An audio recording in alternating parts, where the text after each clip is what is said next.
Hey guys, Sam from TAP here. Going to show you how to use these two products to add a rear-facing back stabilizer mount location to a PSE carbon riser Mach 1 or a PSE stealth carbon air. Both of these bows have the same type of attachment here for the string stop that connects directly in against the riser. So because they have the same piece, we can use this video for both of those models. So the first thing you'll do is loosen the button head screw that PSE has on here. I already have this one most of the way out. Take that off. And then take our string stop and remove the socket set screw that's in there. So you'll loosen this set screw right here, and that'll allow you to unscrew that from the coupler. So get that out. And then get yourself a 532 Allen key. I'm using a T-handle Allen to insert that into the riser. But it's going to go through the riser module bracket of our back bar mount. So you need these two items to make this work. And by doing this, you gain a rear-facing mount location that's lower. It doesn't have to come from the front. You get an awesome string stop that is really quiet, considerably quieter than factory, and absorbs more vibration.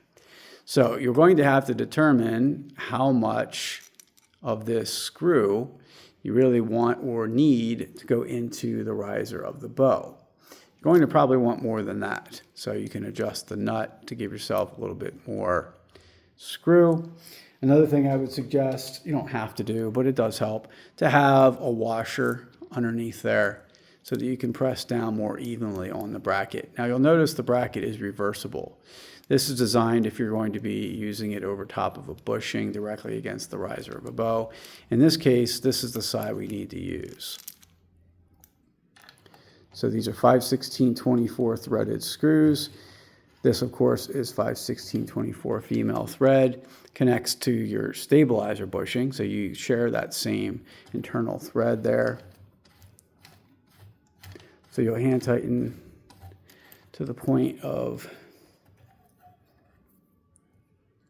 where you'll gain enough tightness to keep the module in place. It's level right there. It looks good. And I would be pretty happy with that if I were setting it up for my bow. So we have that tight enough. Now you'll take the rest of your string stop, the other parts. So you have the aluminum coupler, the titanium rod, and the bow jacks node, and then you can screw this onto there.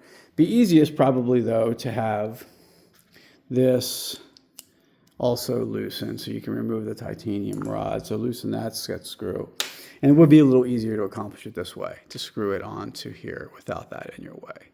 Now you're going to bump into the cables when you do it this method, but I found this is really the easiest way to do it. Might not look like it, but it does work better than trying to have it already on the screw and run the screw into the riser. So I'll bring it back till it's just a little bit past flush. You can see it's just exposing the screw now. Rotate the coupler over, reattach the titanium rod, and we'll get the string stop nice and leveled up here and see where we are right now. So at this point, where everything is set, you have a bit of the titanium rod sticking out of the front of the coupler. So you would want to go farther in, rotate in a few more times, because you want to get this flush with the edge of that coupler. You want as much titanium rod exposed back here so it can do the damping action.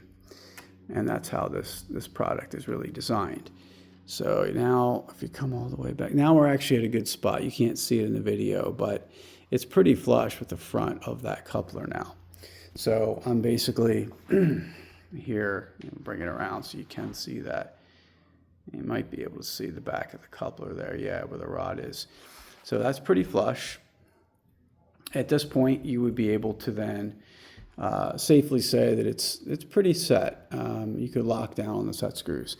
But before you do that, you're going to finish the tightening process here. Tighten down to the point you're comfortable with, and you've got everything nice and snug in against the riser. You're confident the bracket's not going to move once you have a bar with weight. And that's really all there is to it. You can bring this back in. If that rotated a little, you can still then, of course, make additional adjustments on the rod, decide where you want that, tighten down those 2 back set screws, and you'd be good to go at this point. You would have this thing set to now accept your side stabilizer bar, your back stabilizer bar. This is the way to accomplish the rear-facing mount location. Many people have asked over time how they can do this with a Mach 1. We didn't really have a solution for this until we had the threaded string stop. And now that we do, we've had it for actually quite a while. This gives you a really good option. So you'll need these 2 products, taparchery.com. Thanks a lot, guys, for your support, and take care.